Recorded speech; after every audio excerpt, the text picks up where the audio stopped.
Sahabat belajar keuangan, kembali di kesempatan ini Mimin akan coba menjelaskan lanjutan proses pembuatan laporan keuangan ya. Di video sebelumnya Mimin sudah menjelaskan tentang siklus atau sistematika input data ya. Nah, untuk pada kesempatan ini Mimin akan menjelaskan ke sahabat belajar keuangan proses pembuatan jurnal ya, proses pembuatan jurnal dan kode.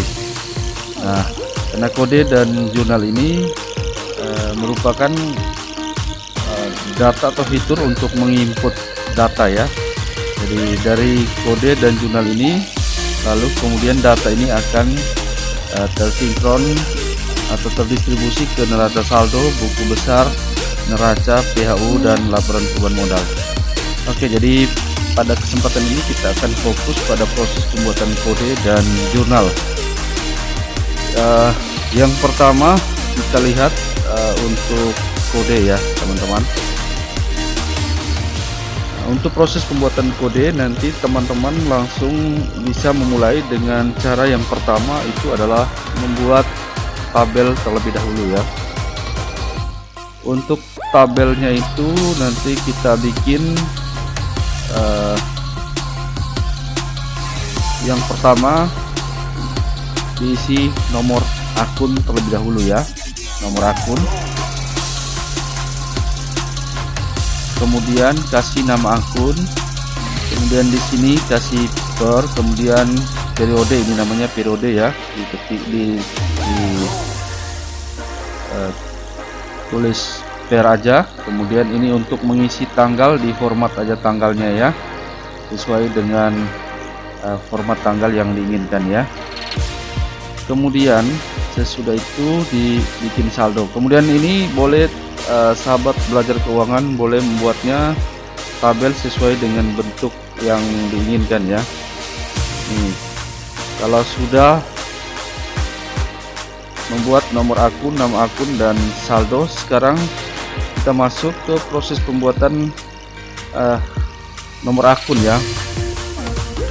Nah, untuk nomor akun ini sudah sesuai dengan standar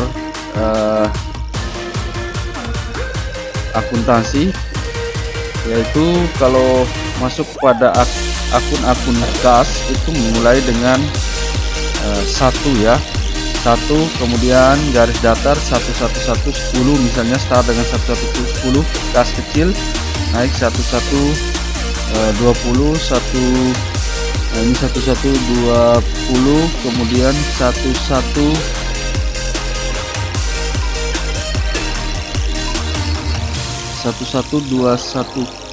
ya. Bank BRI, bank kita pakai kode 2, misalnya kasnya kita pakai kode 1, 1120, nah naik 12 berarti 1210, 1220. Kemudian pinjaman ini masih di aktiva ya, masih di aktiva lancar. Nah, akun-akun yang di aktiva lancar itu kita harus tahu, itu ada kas, kemudian bank, kemudian pinjaman anggota atau piutang ya. Kalau di perusahaan dagang itu persediaan dagang termasuk di dalam aktiva lancar. Sewa dibayar di muka termasuk di aktiva lancar. Kemudian jenis piutangnya ini dibuat sesuai dengan kebutuhan sahabat belajar keuangan sekalian ya, disesuaikan saja, disesuaikan dengan kondisi atau akun. Yang penting kode-kodenya ini dibuat sesuai dengan standarnya. Misalnya kalau ini 1 mau ditambahkan kas jenis apa sesuai dengan kebutuhan, tinggal ditambahkan kodenya ya. Nah, tinggal ditambah di sini aja, diisi aja, diisi biasa aja, tidak ada rumusnya di sini ya, diisi aja sesuai dengan kodenya. Kemudian di sini nanti kita akan isi. Nah, yang di sini ini sebenarnya penggabungan dua kolom ini ya, rumus untuk menggabungkan dua kolom nomor akun dan kas kecil ini digabungkan, maka kita menggunakan rumus sama dengan B7 ditambah B7 dan ya, kita klik dan, kemudian koma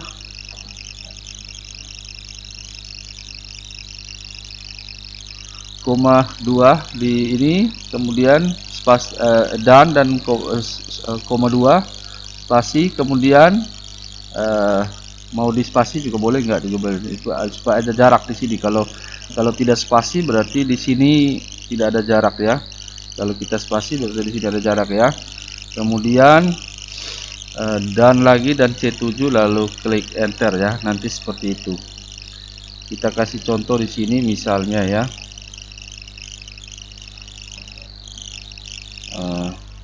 Kalian copy aja, misalnya kasih contoh kalau misalnya ini. Nah, teman-teman bisa lihat rumusnya ini ya.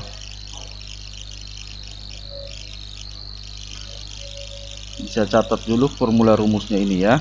Ini formula rumusnya untuk menggabungkan sheet. Tujuannya nanti sebentar baru kita lihat ya.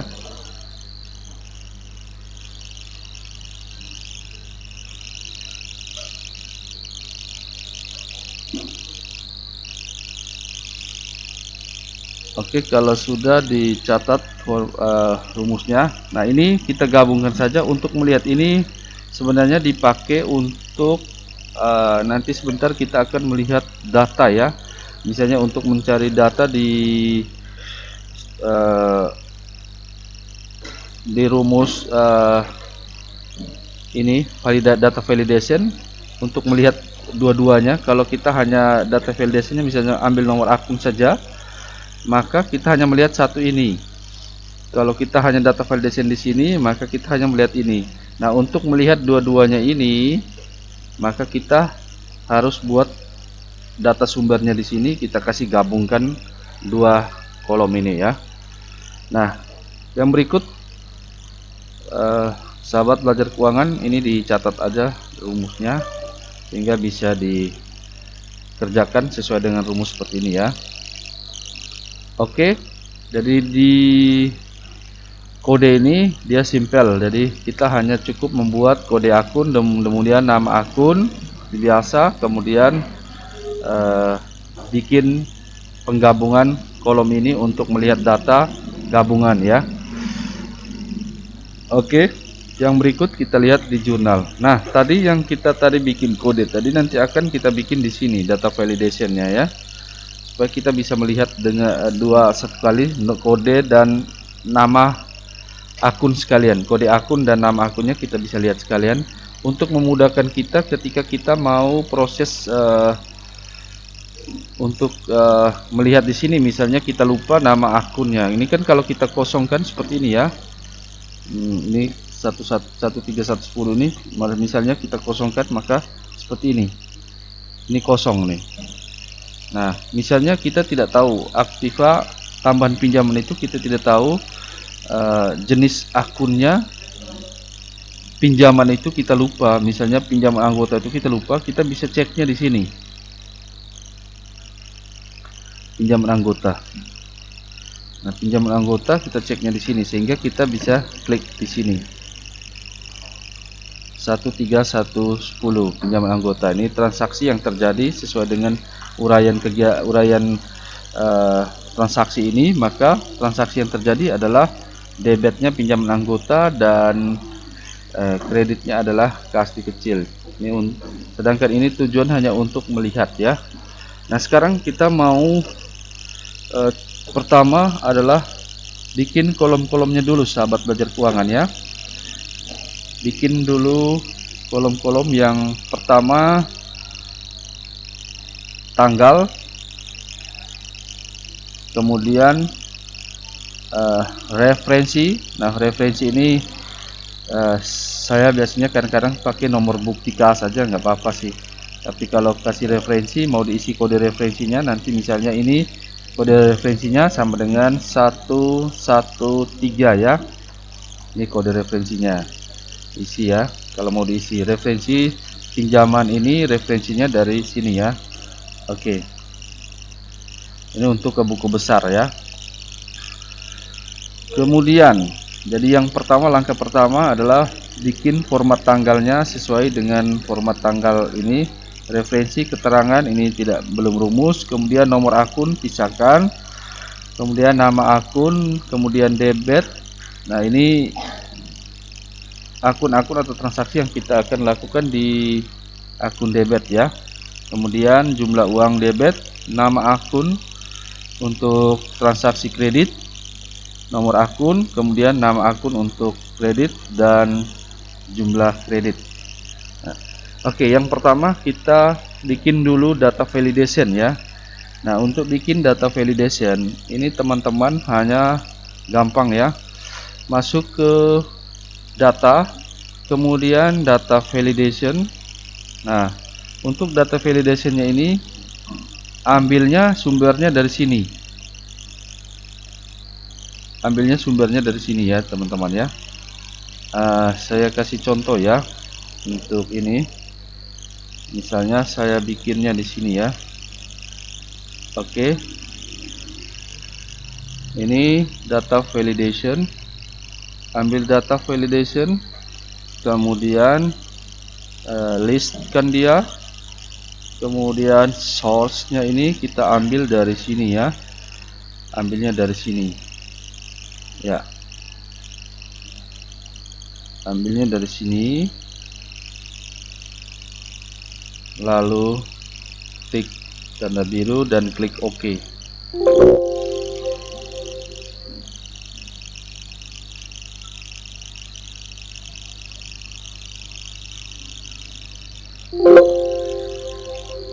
Oh ya, maaf. Ini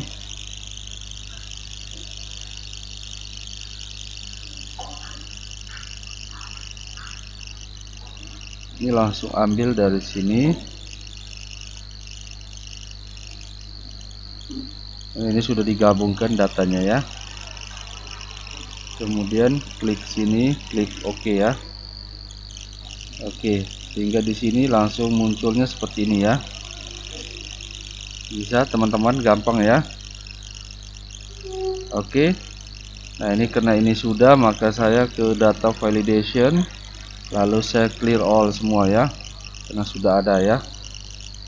Oke, itu langkah kerjanya untuk data validation. Nah, di sini juga sama data validation, kita pakai data validation juga. Untuk ambilnya juga dari kode. Kalau yang tadi di sini kita ngambilnya dari sini. Untuk yang data validation kode yang ini dan kode yang ini, untuk kode yang ini dan kode yang ini kita ngambilnya sama. Data validationnya dari sini ya, ambil dari sini kode akunnya, ambil kode akun. Saya tidak perlu contohkan lagi karena ini sama cara kerjanya dengan ini data validationnya. Yang berikut ini untuk kita membuat, setelah kita klik ini, di sini otomatis dia membaca sesuai dengan kode akun ini. Maka ini kita pakai rumusnya jika if F10 ya. Jika if F10 sama dengan koma 2 kali titik koma, kemudian ini bisa teman-teman langsung bisa praktekkan langsung di situ ya. If F10-nya di sini, kemudian sama dengan, kemudian tekan koma 2 kali titik koma 2 kali lagi titik koma, VLOOKUP. VLOOKUP ini maksudnya kita mau melihat data di sebelah sini ya, data di kode. VLOOKUP tabel array-nya F10, kembali ke sini titik koma. Nah, kita ambil di sini semua, nanti bloknya di sini semua ya. Bloknya di sini semua sampai di sini. Kemudian setelah itu dia titik koma lagi, lalu tekan 2. Karena apa? Karena yang kita mau cari itu adalah kolom yang kedua ya, nama akun. Lalu tutup kurung 2 kali, karena di sini kita buka kurung pertama, ini buka kurung kedua, maka tutup kurungnya 2 kali, lalu klik enter ya, klik enter. Nah sebenarnya ini kita bisa langsung tanpa menggunakan if F10 juga sebenarnya bisa, tapi lebih bagus ini supaya tidak terjadi error ya. Nah kalau kita kadang-kadang menggunakan itu, dia menggunakan VLOOKUP saja, ya kadang-kadang kerjanya error. Jadi rujukannya jika if F10 ini, jadi jelas ya, F10 nya di sini rujukannya ya, kemudian VLOOKUP-nya ke sana. Nah ini sahabat belajar keuangan bisa mencatat rumusnya, ini cara kerjanya bisa dipraktekkan langsung ya. Nah ini nama akun ini kena diambil dari sini ya, tabel array-nya F10 tetap sini. Nah kemudian yang ini juga cara kerjanya sama, ini sama dengan sebelah sini ya, hanya tabel array-nya yang ini ya. Kalau yang ini F10, yang di sini I10 ya. Kalau sudah jadi yang ini, tinggal tarik aja sampai dengan di baris yang diinginkan sesuai dengan transaksinya. Misalnya transaksinya banyak, tinggal ditarik-tarik aja, rumusnya akan otomatis kerja ya. Oke, yang berikut, kalau yang di sini sederhana, karena kita menginginkan kredit sama dengan balance dengan debit, maka kita tinggal sama dengan H10 ya, sehingga tinggal tarik ke bawah. Jadi setiap pengisian di debit otomatis kredit akan ngikut ya. Tapi di sini kita tetap bikin pencatatan transaksi. Pencatatan transaksi sebenarnya kalau ini kita manual ya. Kalau manual kadang-kadang kalau salah angka saja dia pasti akan, misalnya di sini saya isi 5 juta ya. Ya, saldo tidak imbang, silakan cek lagi ya. Tapi karena supaya simple, tapi kita langsung menggunakan rumus sama dengan ini ya. Ya, sehingga pencatatan diterima. Tapi dalam di proses jurnal ini saya tetap membuat warning ya, semacam warning jika ada kesalahan input ya, jika ada kesalahan input. Tapi ini kemungkinan untuk terjadi kesalahan input jarang, tidak akan terjadi karena kita sudah menggunakan kita sudah menyamakan penginputan kredit dengan debit, kecuali misalnya di sini kita inputnya manual ya.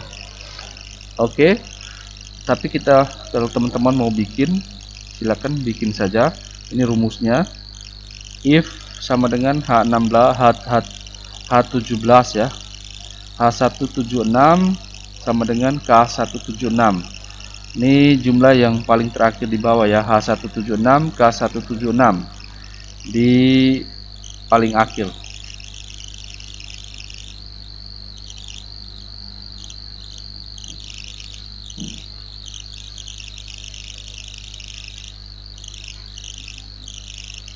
Ini K176, kemudian ini K176, ini H176 ya.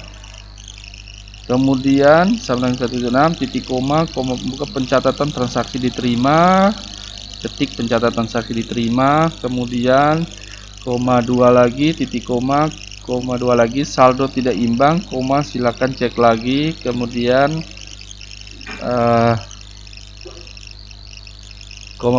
koma 2 lagi di belakang, kemudian tutup kurung dan klik enter ya. Ini logika ya, hingga pencatatan di ini. Nah ini diatur, ini tidak perlu juga, tidak masalah ya, karena tidak terlalu urgent ya, atau tidak terlalu penting. Hanya kalau supaya kelihatan lebih bagus ya, ada semacam warning ya dalam pencatatan transaksi. Nah ini rumus atau cara membuat jurnalnya. Jadi kalau sudah selesai bisa ditarik. Jadi ini teman-teman silakan boleh dilihat kembali rumusnya. Yang ini bikinnya pakai data validation, kemudian ini format tanggal biasa, kemudian di format tanggal paling akhir itu nanti di data paling akhir kita kasih rumus max ya, nanti tidak usah dimunculkan. Nah ini max dari awal C10 sampai C176 rumus maxnya, kemudian tekan enter ya. Ini untuk rumus untuk kita membuat tanggal di atas ya. Nah, supaya secara otomatis ketika kita menginput tanggal di sini dia langsung otomatis periodenya langsung, misalnya kita mulai dari tanggal 1 Januari, dia ambil periodenya di depan sini ya.